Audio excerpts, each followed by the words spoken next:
Welcome back to the Garden Dirt. Today is super, super exciting because we have our first external guest. I don't know how you say that, but she is not an employee at Culver's. So this is Johanna. She is our Bailey's Nursery rep, and I guess I'll just let you introduce yourself a little bit. Thanks so much for having me, you guys. It's nice to be down here at Culver's again this year. Yes, my name is Johanna George, and I'm a territory sales rep with Bailey Nurseries. A little bit about Bailey. We are a family-owned business headquartered in St. Paul, Minnesota. This year, 2025, is 120 years of business. Oh my gosh, I didn't realize it was that long. Yep. That's crazy. So headquarters in St. Paul, Minnesota, but we have growing operations in Oregon, Washington, of course, Minnesota, and then Illinois, and then breeding facilities and production greenhouses in Georgia as Oh my gosh. well. So you're really expanding and reaching everywhere. Yeah, those 5 states help serve the country quite well. The main base of how the company started was with bare root product, fruit tree production, and still about 50% of what we do is bare root that serves growers and wholesalers. And then the other 50% is what we provide to you, which is a finished product, something that's ready, retail ready for the end consumer. That's awesome. Yeah, we get a lot of plants from you guys, and everyone always loves them. They're always great quality. Yeah, for sure. And that's what drew me to Bailey Nurseries. I became a sales rep in January of 2024 after being a Bailey customer for almost 20 years before that. And, you know, our standards, our quality is really what sets us apart. We know that we're not always going to be the most affordable product or, serve every niche market of, specialty plants, but that meat and potatoes, bread and butter quality product across the board. Yeah. So that's what drew me to Bailey Nursery after being a designer and working at a large family-owned garden center, a lot like Culver's. So I love that. A lot of experience in the retail world. Well, yeah, I was going to say that's very similar to us because, we're not always the least expensive garden center choice, but our quality is really what sets us apart because we grow here too, the annuals, veggies, herbs, all of that, but of course we get all of our trees and shrubs from vendors like you. So yeah, I think that's why it's such a good partnership too, because the quality just kind of matches our standards. So yep, absolutely. Yeah, you kind of touched on it, but how did you get into the plant industry? Well, I was a farm girl. I grew up on a dairy farm in Wisconsin, and I always liked designing things. I liked interior design, and my dad said, "You're never going to be able to be inside your whole life." And, of course, we gardened. Mom had flowers. We had a big vegetable garden. We were poor dairy farmers in the 80s. That's what you get. And then when I got into high school, we had a brand new greenhouse built onto the side of our brand new 7 through 12 building. And I just got my fingers dirty in there. Our ag teacher offered a couple horticultural courses, and basically from my freshman year in high school, I was like, I'm going into horticulture. I'm going into probably design with plants, but I knew I was going to work with plants from that get-go. Oh, I love it. Yeah. And, I did agronomy or crops and soils in college as well. So I went to school at the University of Wisconsin, River Falls, which many of my coworkers have as well, so it's kind of been neat. And especially in the eastern half of Iowa, which I serve as a heavy ag community as well, and having that background in crops and soils that crosses over into horticulture and the whole ag world is excellent. So yeah. So what's your favorite part of your job? Tough question always. I know. Tough question, but I think it really boils down to the people and the plants. And in my first 20 years of my career, I was helping the end consumer, the home gardener, the person that was putting in their landscape, and just helping them make a selection, what was going to look good, what was going to work for them. And now into this kind of second phase of my working career, helping garden centers, retailers, landscapers, and growers have success with Bailey product. So no matter what, it seems to still boil down to the plants and the people, having those relationships, building those partnerships where I know you can call and you can ask me, whether it has to do with Bailey or not. Hey, give me your perspective on this, or is there another supplier that you've seen for XYZ? And so, people, plants. Yeah, 100%. I feel like you definitely can get annoyed with me in the spring when it's like 6 calls a day. I need this, I need this. You're like, Jordan was my Jordan king again. of Sunday phone calls this year. Oh, it was about Sundays. 4 Sundays in a row. Jordan. Yeah, Hey, which is fine. You got to hit the ground running on Monday, and we're here to I need help. plants. Yeah. So. Well, yeah, that's the thing, especially like with landscape jobs and everything, because we serve we're a wholesaler essentially for our landscape department, but then also we sell to customers. Plants is definitely not like Amazon. You don't get them in 2 days. No. So it takes a while to get everything in, and so Sundays are a big day. Sundays are great, especially when our deadline is Monday at noon for you to get things at the same time. I'm sure I've hit a couple of those 11:59s. Oh yeah, too. we're all there because spring, especially May and June, everyone is stretched thin. So we understand it. Yeah. I guess I should have said at the beginning, I didn't really explain that you two, that's the whole reason we know you, is because you two work so closely together as well. I don't know if we even touched on that, but Jordan's the nursery manager, orders all the plants, like the trees and shrubs, and then Johanna helps supply them. Yep. But exactly. so I have a quick question. Yeah. We've seen a lot with like AI and different things and like just the industry in general. What are some new trends that you've kind of been seeing in the industry? Well, I think trends, it's an interesting term. And in the nursery stock world, we're producing trees, shrubs, evergreens, vines, fruits, perennials.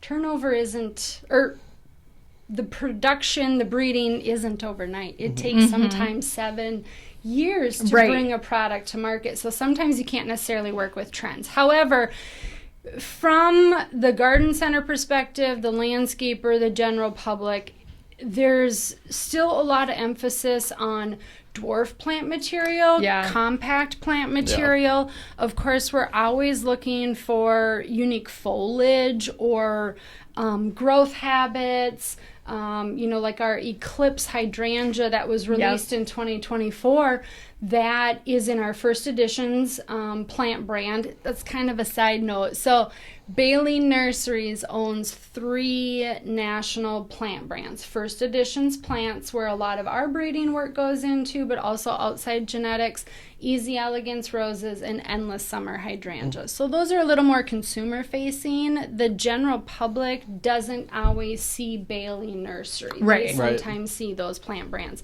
But that, like that dark leaf hydrangea is the only macrophylla hydrangea on the market that stays burgundy, dark foliage the entire season, where others will green up. So looking for, different growth habits, growth sizes, foliage color. Of course, we're always after longer blooming. Everybody always blooming all year. Or flowers, as long as it can flower possible. Is huge. Of course, we're all seeing continued interest in plants that take lower inputs. So not just lower maintenance as far as pruning or watering, but also things that are more drought tolerant or moisture tolerant, using a native fiber optics button bush in a wet spot that's always wet every year, side of the yard, that sort of thing. And then crossing into pollinators and natives, that's been on the rise, and I fully expect it to stay on the rise. So that trend of natives, pollinator friendly, lower input plant material is still out there, plus all the ornamental pretty parts of it. The Eclipse hydrangea was so huge for us this year. Everyone was freaking out. Jordan had mentioned a couple weeks ago or something another dark leaf hydrangea coming out. I don't think it's dark leaf. It's a dark bloom. I think another grower's coming out with it. I got 10 of them. Try them out. That's the thing about being a plant person is you want to try everything. You want to grow it. You want to see how it does in your area. And that's where we can be a resource for you too, because we have trial gardens. We have demonstration blocks where we're watching and seeing not only what our products are doing, but what other products on the market are doing, comparing apples to, comparing 12 different hydrangeas next to each other in Cottage Grove, Minnesota to see how they perform. Yeah, well, and that's kind of a good point, too. I was going to ask, what are some things that people might not realize about being a plant vendor? Like what it entails, or I don't know, whatever you want to share. That's an excellent question. So as a wholesaler, we're from the ground up. So we have full-time breeders on staff, I mentioned in Georgia, but then carrying out trials through all our locations. So we have breeders on staff, and then we are also our biggest customer by doing plant propagation, and producing plant starts that are then going to another level of a re-wholesaler. So we're from the bottom up where we're breeding, we're starting seed, we're taking cuttings, we're creating that number 2, that container shrub that you're getting came all the way from a sticker, a cutting from us. Yeah. So there's many, many layers of that. And just how long it takes to bring quality things to market. We're not a company that rushes. Sometimes there'll be plant brands that release 20 or 30 new products a year, and you can't hardly keep up. And that's sometimes awesome when it really works out. And sometimes we're really, really happy with 6 new items that are stellar, and we know they're going to perform, and they've been under trial and production for 8 years or 10 years before they're hitting the market. There's so many, obviously the weather is like everyone's we're definitely a weather dependent industry. You kind of joke that weather is like the icebreaker, but oh my gosh, in this industry it really is. We always talk about the weather. And everything is so dependent. Like in Minnesota, last spring we had a very, very wet spring, then a very, very dry summer. This year we really had more consistent moisture, but plants that were lined out in the field to be harvested bare root or to be dug and potted for you drowned out last year. Right. And then you don't feel the effects of that for 2 seasons, or if it's a 3-year crop or whatever. And the weather is really something. And then of course all the logistics and demand. Well, I was just going to say, you mentioned the time it takes and people not realizing that. I think this day and age we have so much need for instant gratification and Amazon delivering not even the next day anymore. They'll be there 5 hours later. It's just crazy. And then you guys are growing a product, and like you said, it takes 7 years sometimes to get it to a selling point. And then people come out here and sometimes they're even like, oh, but it's so small, because they even want a full grown tree at this point. And we're like, well, no, you have to start somewhere. So it's just kind of interesting, the behind the scenes that people don't always realize. Yep. Things take time, and we spend typically the month of October with our P&A department looking at how many we've sold in the past few years, how many are on order, how many people have been waitlisted for this item, how many liners can we secure to plan out what we're doing for the next 2, 3, 4, 5 years. Right. So, and we go line item by line item. So it's every product, every single size that it's offered. As a nursery, there's a lot that goes into every product that ends up here. That's awesome. Yeah. So now in your greenhouses, what does it kind of look like? Are you ramping up for spring? Because I know we start growing stuff in January for our annuals.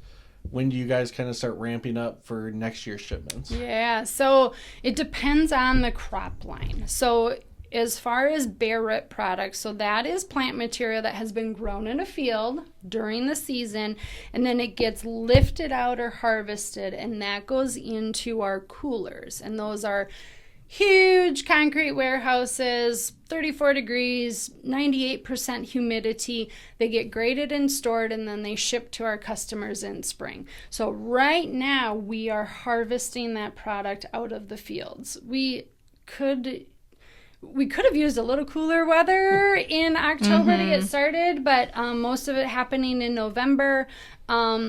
So the bare root product, what's happening right now is the fields are being cleared, the warehouses are getting filled up, the product will get graded or sized over the winter months and then be ready to ship in the spring. The finished containers are getting consolidated now. So where we have our big lots, no different than your shrub lot out here, at some point you'll pull the excess off, row it up, bed them down for winter. It looks a little different depending on our location. You know, out west, they're not going to get negative 25 like we will in St. Paul. So they can consolidate things and kind of call it good. Kind of the same with Illinois. They use a lot of hoops and poly to cover and winter down there. And then in Minnesota, we group things together. We cover with poly, Sudan grass. Some items just get consolidated, but the container fields right now, a little bit of shipping happening, but most things are getting consolidated. And then the greenhouses, so where we produce all of our cuttings, all of our jump starts. You mentioned we were talking about the Eclipse hydrangea. You got those as a bud and bloom product this spring. And so those are being brought into kind of like our shipping dock area. And we turn that big shipping dock area into a cooler or a freezer, kind of. And they sit there and they wait. That's crazy. So I'm stuck on these coolers still ever since you said that. You're telling me that like a full like warehouse size building is like essentially a cooler for you guys? Oh, yes. That's so like crazy to me. Hundreds of thousands of square feet of space. I don't have these are things that you just like don't think about that go into your plants that you're getting. So how your headquarters, do you know how many acres that's on? Well, in Minnesota, we have multiple locations. So there's, 400 or 500 acres of bare root fields. There's probably about 600 acres of container farms. And then where our greenhouses are is 26 acres of greenhouse space. So you're like a poly. huge operation. That's just in Minnesota, yeah. That's crazy. Full go, we're about 1,500 employees across the company in the spring and early 1,500? 1,500. Wow. So are you guys seasonal too then, like us? Yes and no. There's so much to do in the off season, and because propagation and our different locations that don't go fully winter mode, a lot continues to happen there. But our greenhouses product is getting consolidated, and we're just getting ready to kind of close down and winterize in Minnesota. Yeah, that's crazy. Yeah, we'll have to have you up this year. Are there any new exciting varieties coming out this next year? Well, like I said, there's always a lot coming on the market. I guess for me, in the past few years, we've kind of cut our catalog back, especially on perennials. So we've expanded our perennial line again. Not something that we typically propagate ourselves, but source liners for. So we're expanding our perennial line again. We have a new hydrangea paniculata in our first editions series called Spring Sizzle. Ooh. And in our trials, it is the earliest paniculata hydrangea to turn pink.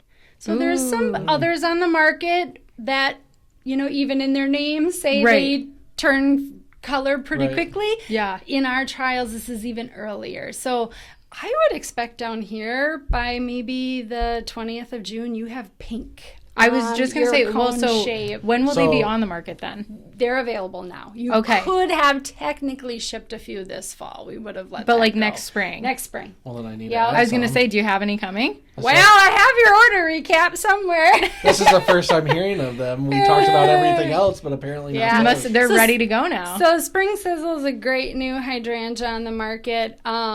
We did some more breeding with Potentilla. I know a little bit of an old-fashioned we still get a lot of requests for them. Absolutely. And because of their bloom length and, tolerance of cold temperatures, they're there's still a standard in the landscape. Yeah. So, yeah, a little bit there. Last year, I was so excited about 2 of our new trees that came on the market. Courageous crabapple, which you have on order. Some of them That is coming in. I want one in our yard. nearly fruitless pink crabapple, magenta bloom. I know you're gonna make me plant another tree now. Literally, this like- past summer, I said, he's like, Katie, all the pink crab apples have fruit and stuff. And I'm like, okay, when they come out with one with like little to none, Yeah, we're getting one. exactly. And then he Ta-da! mentioned it. I'm like, yes.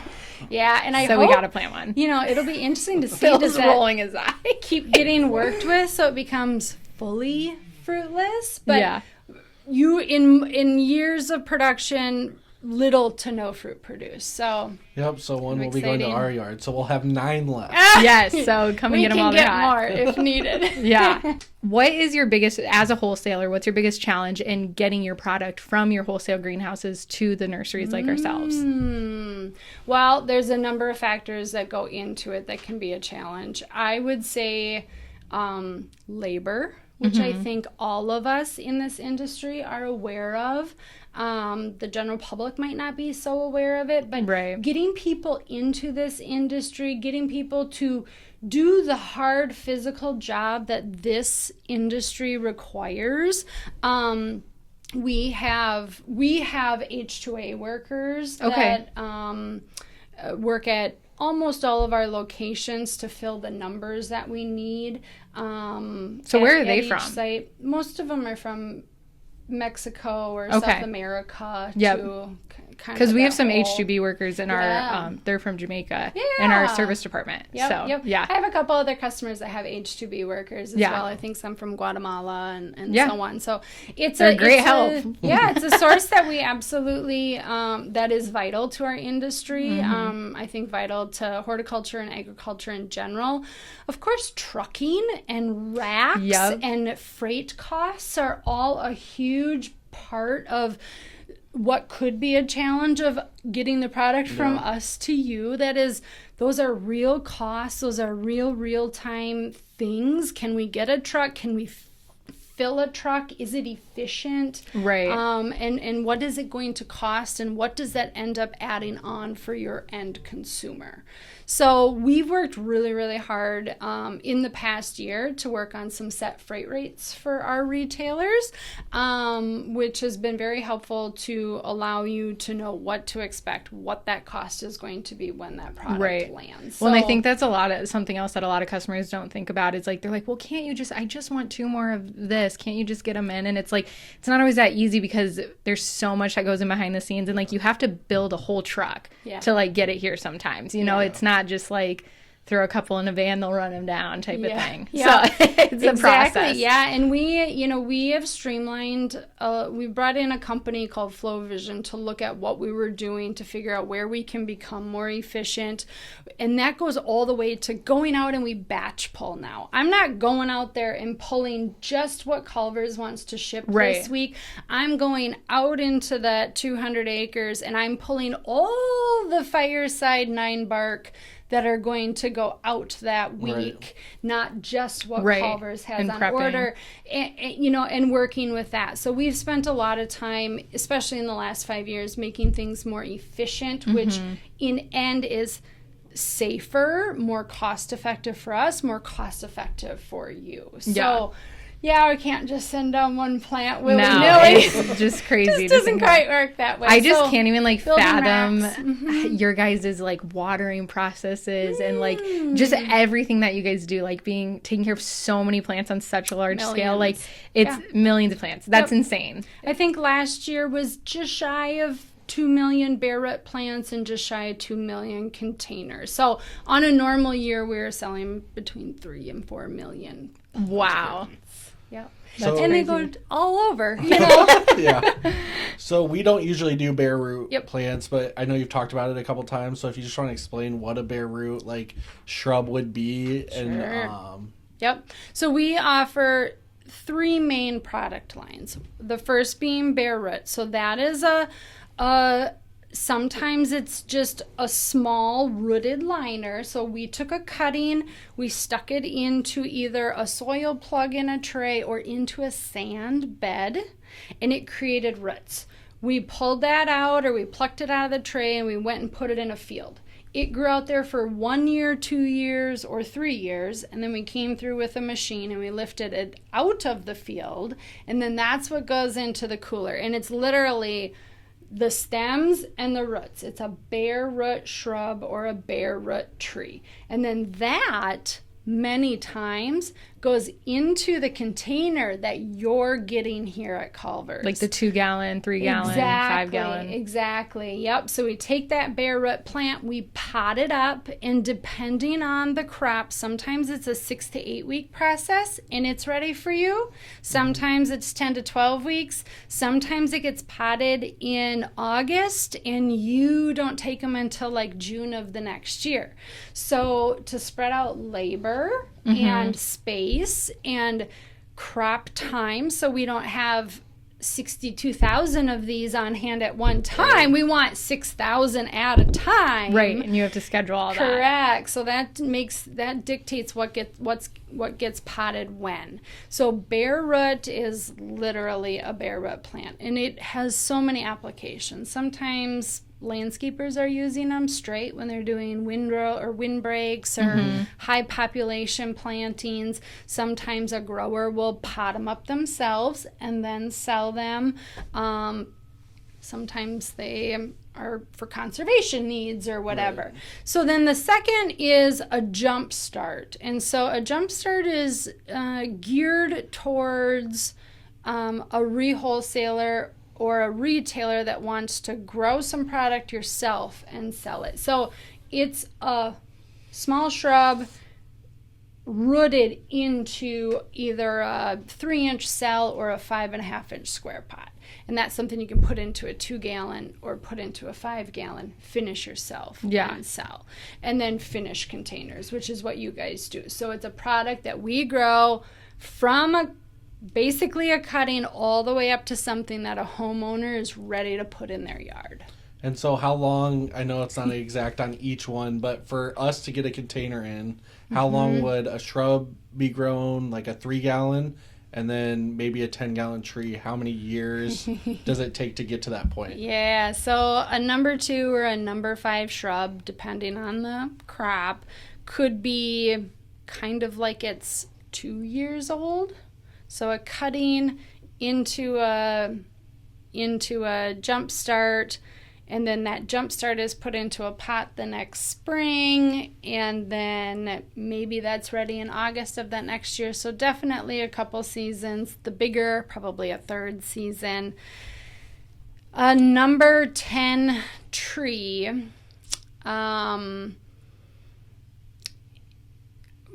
Again, depending on species. Well, like an oak is going to take a lot depends longer on the variety, but than a maple. We sell a lot of maples, so like what would be your guess on a maple? How long is it at your... Quite honestly, into a number 10 container, it's under 3 seasons, because we can harvest a 5 or a 6 foot tree that came from the ground in 1 year out of the bare root fields, put that into a number 10 container, and it's grown for another season.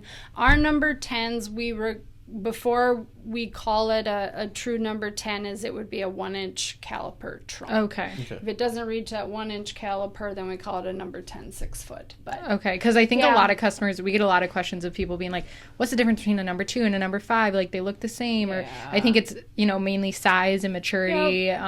But anything else you'd like to add about that? Everybody does it a little bit different. The nursery cans have a set volume. So we call it a number 2. It's like 1.76 gallons or something like that. Or a number 5 is like 3.8 gallons. So it's not quite right. So each nursery, each plant supplier kind of works with their own grades when it comes to bigger stuff. But when our bare root, we go purely by sizes. So if it's a 18-inch or a 2 foot, and then it has to have, say, 5 stems, or if it's a 1-inch trunk, it's a 1-inch caliper.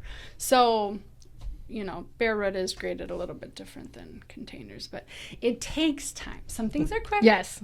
But some things cost and take money to produce. It's not Yeah. it's not quite instant here. Yeah, well, kind of going off of that, I was going to ask, so there's so many like social media trends and pollinator gardens and just a lot of things that people ask for customer-wise.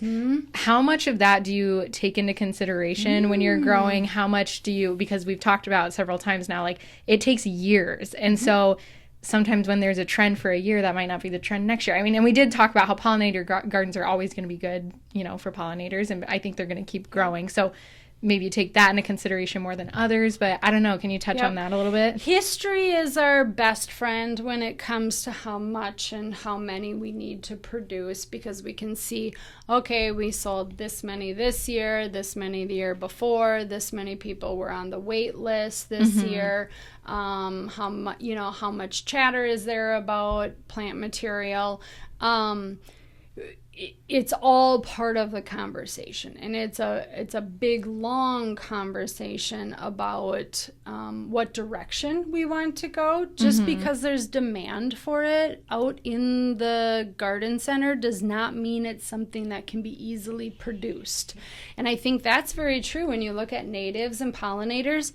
They do not do well in a pot. They don't look good. They're not retail friendly. Right. They're a little more wild, which actually is kind of a trend, more cottage gardening again, Yes. a little more looser, People are kind flowing. of getting over the like cookie cutter Perfect. straight lines.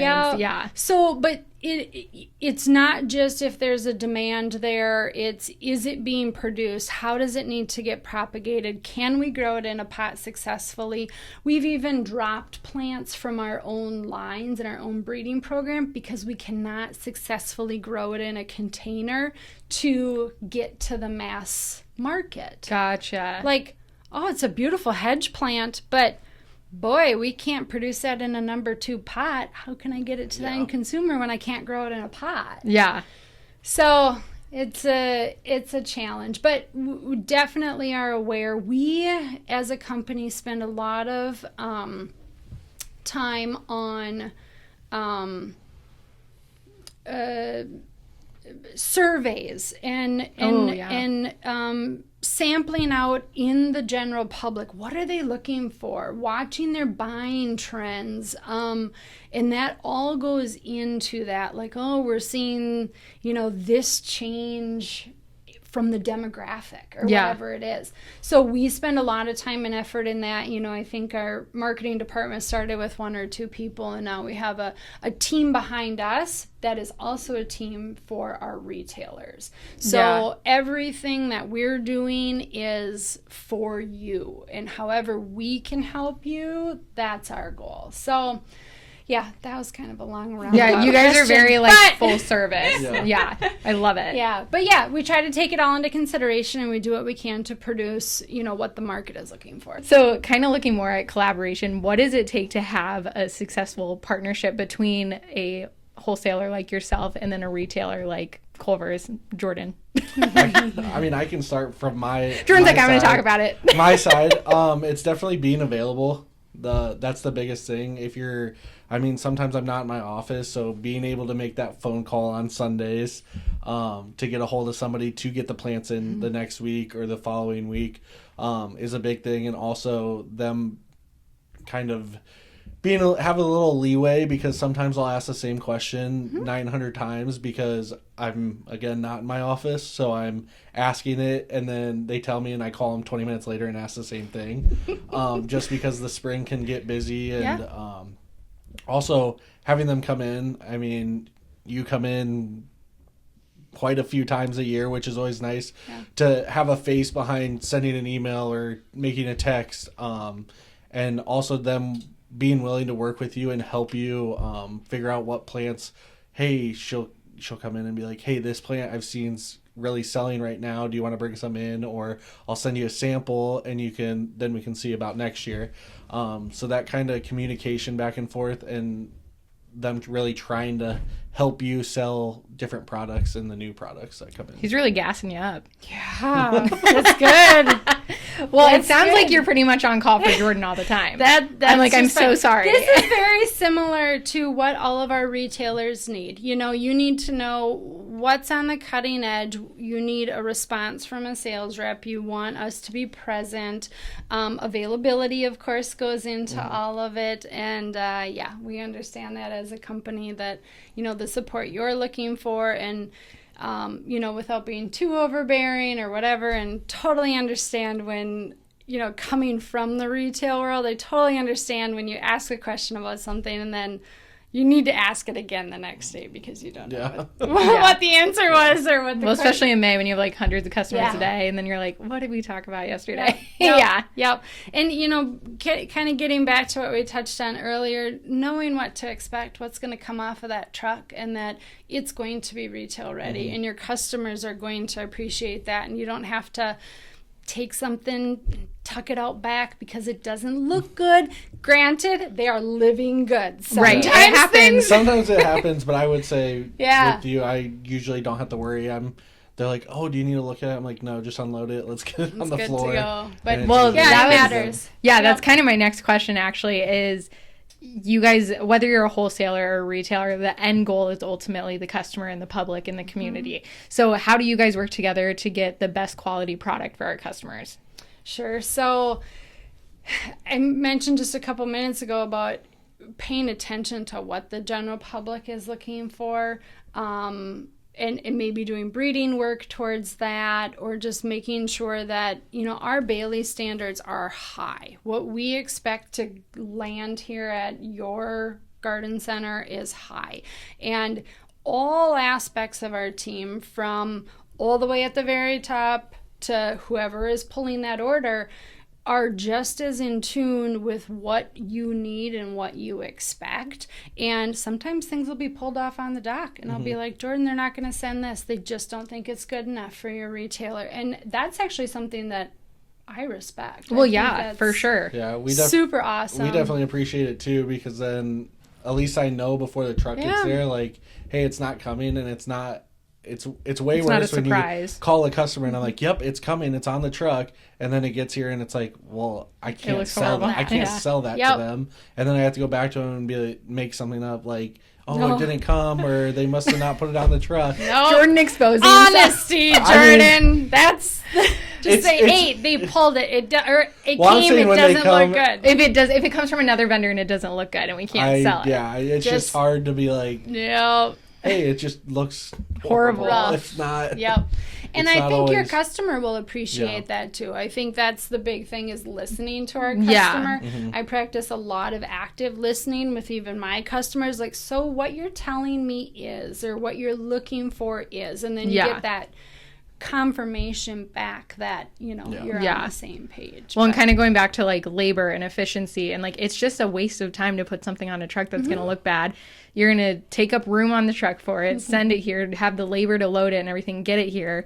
We're going to complain about it. We're not going to be able to sell it. It's just a waste of everybody's time. So we would much rather you just pull it before it comes here. Yep. And I think that's, all of our team is on the same page of what's the next, product, where's the next demand, but also there are so many things that we do so well, the bread and butter, and sticking with that. You don't become a 120-year-old company by just, flying around. You stick to doing good things with quality that your customers can count on. And yeah, for sure. 120 years, that just still blows my mind. But I don't know if you already said this. Maybe you already did. But how long have you worked there? Just since January of 2024. Really? So it's been almost 2 years. Correct. Yeah. Why did I think you were there for like 5 or 10? Well, I've got a lot of years ahead of me, which is kind of nice. But and a lot of we have a really seasoned sales force, but we also have a number of new people that have joined our sales team, and it's kind of the same through management levels and production levels. We're seeing some changes. We're seeing a slew of retirements. All these people have been here for 30 years and how excellent that is, but being able to bring in some new new blood, new vision, new goals, and just kind of play off each other. But I had been very fortunate to order and sell product from dozens of suppliers across the country. So the opportunity to join Bailey Nursery, Yeah. it was in my gut. I was like, Yes, I need no to brainer. explore Like, that. yes, No-brainer. for sure. Yep. Oh my gosh, that's awesome. Well, we have a couple segments that we do. So the first one is called Getting to the Root of It. So that's where people submit questions. So we have some questions for you. Oh. Well, let's see. With the climate getting warmer and our zones changing too, as far as what we can plant now that we haven't been able to plant before. The climate. Okay, read, Katie. They're asking, Yeah. is the zone changing enough to plant things that are... I'm like, maybe did that weren't- make sense to anyone? Maybe weren't our zone before, but Right. now we're kind of on that line, or even Yep. being able to plant that, because, I mean, people say we're a zone 4 to 5, I think. So we used to be a true zone 4. Right. Right. And But we're- then with the Same. climate changing, how do our zones change? I think that's kind of Right. what they're getting at. Yep. So this has been an interesting conversation that I've had with many, many people since the USDA put that map out last fall, or the stretch back. I think the short version is, as gardeners, people are already pushing the boundaries. We get zone envy really easy. I'm a true gardener at home. So flower gardens, vegetable gardens, besides the landscape, a true gardener. And I've always had some zone 5 plants in my zone 4 garden. Yeah, did some kick the bucket after the first year? Or even like that eclipse is a zone 5. That eclipse hydrangea is zone 5. Last year, not only did it survive for me, I had 2 flowers on it this year. I'm not expecting that in Minnesota. So Yeah. super exciting. Well, I guess what is the Minnesota zone? Because currently we're a 5 yeah, where we are. Four. It's kind of modeled. So when you get up into the Twin Cities, there's a lot of 5, but still in rural southern Minnesota area, zone 4. And that's kind of where my territory, southeast Minnesota, the eastern half of Missouri, or Iowa, and then Missouri. So I think the short version is try it. Mulch it in. Make sure it has the moisture it needs. Make sure you're culturally keeping it happy during the growing season. Mulch it in and let's see what happens. Yeah. If you are wanting to be a no-fuss gardener or you want a low-maintenance landscape, yeah, lean towards zone 4 plant material. But boy, does that plant catalog get big when Yeah. you start to look at the next zone Right. below you. The options are limitless. You might put your toe in the water. You might not, jump Yeah. fully in. But, if there's something you want to try, I would suggest trying it. See what happens. I mean, when I look at the catalog and I see something, I'm like, oh, it's a zone 7. Oh, Yeah.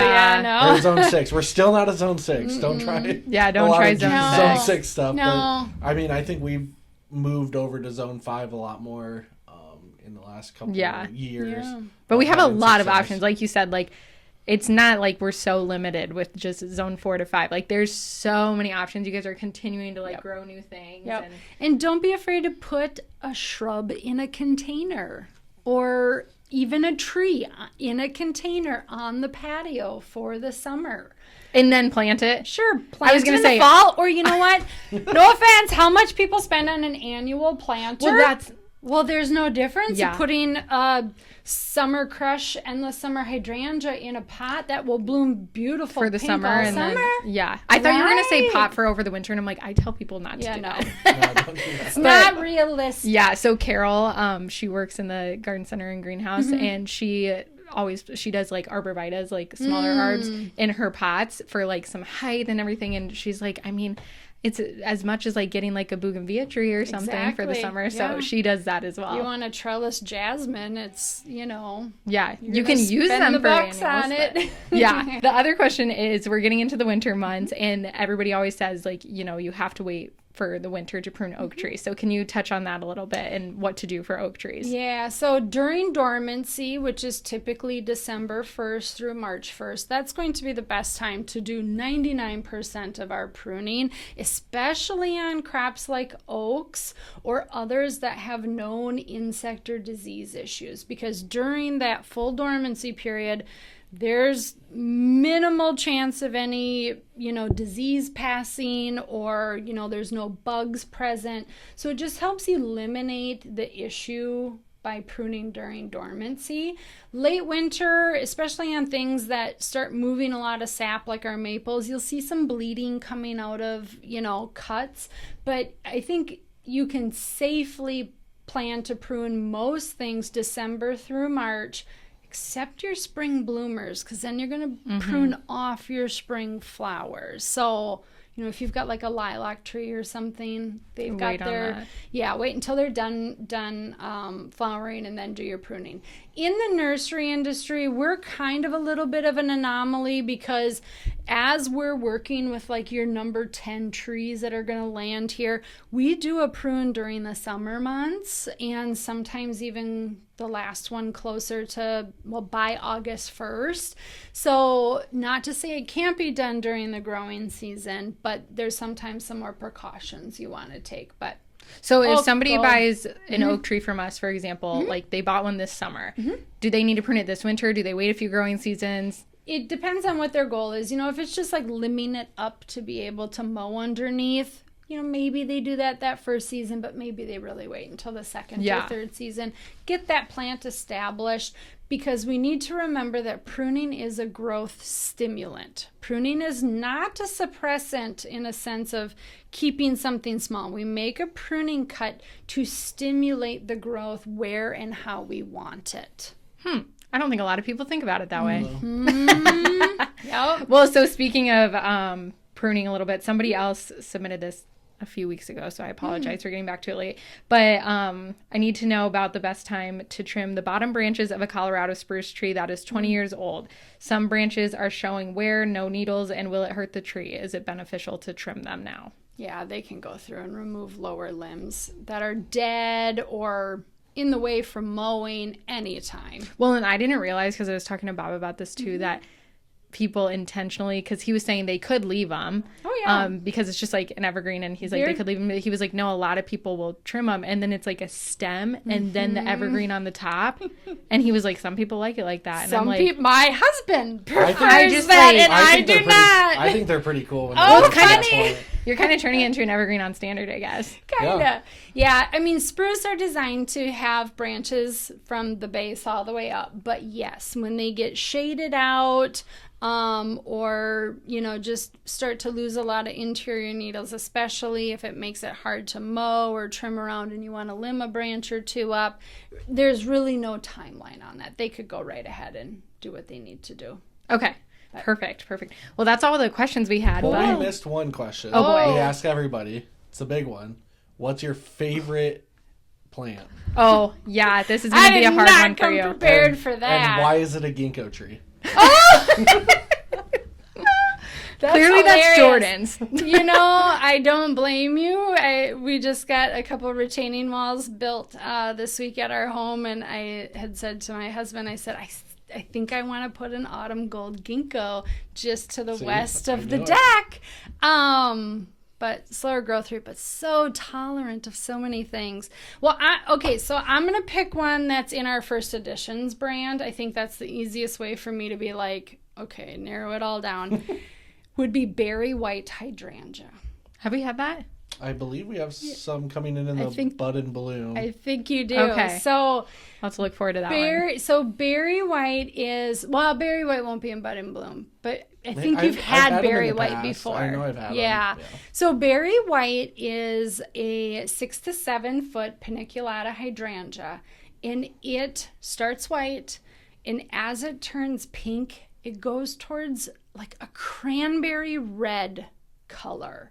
Okay, we got to get that. It is so deep, and it is... Buy another house. It's so beautiful. It is, I can say hands down, it's my favorite paniculata hydrangea. That is awesome. Very white. And it's on the bigger side, 6 to 7 feet. So they're on order? For it. Yes, they're on order. Okay, good. I have some on order. Good. I'll look forward to them next spring. Well, going off the bud and bloom, we will, again, looking forward to next spring. Our spring open house, we will have a special on some stuff from Bailey's. Cool. I think we're doing clematis, roses, and hydrangeas on that special. So mark your calendars. Can't change it now. we usually sell out pretty quick. With those, we do. So. Usually like the first day. And we're doing clematis this year and roses, which are different. Yep. Than we've done in the past. We usually just do hydrangeas, so it'll be a good little switch up. Yep.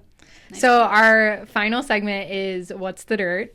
And this is where we ask people for if they have, I mean, you obviously have years and years and years, and this could even be from your childhood or something, but just like anything that has to do with the gardening landscape industry. Do you have a either funny story you want to share, or like the inside scoop on something that you can share, or anything that's just like, what's the dirt?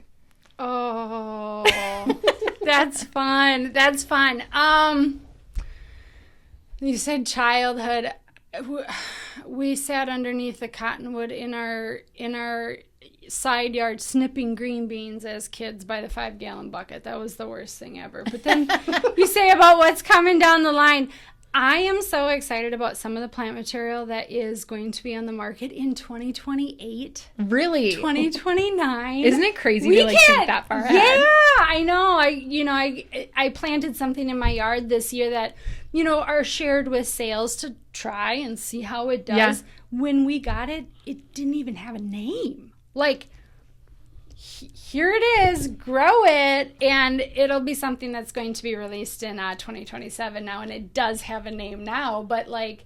And you can't share the name? Is it a secret right now? Yeah, it's oh my so gosh, secret. that's so exciting. We typically release new products and names of products in July of the year before it's going to be released. And we usually do that like at Cultivate, at the Cultivate show. So 2028 and 2029, there's some really cool things coming out. Yeah. Oh, sounds like that one's coming out in 2027. That one, yeah. Coming out for us to order in 27, right? Right.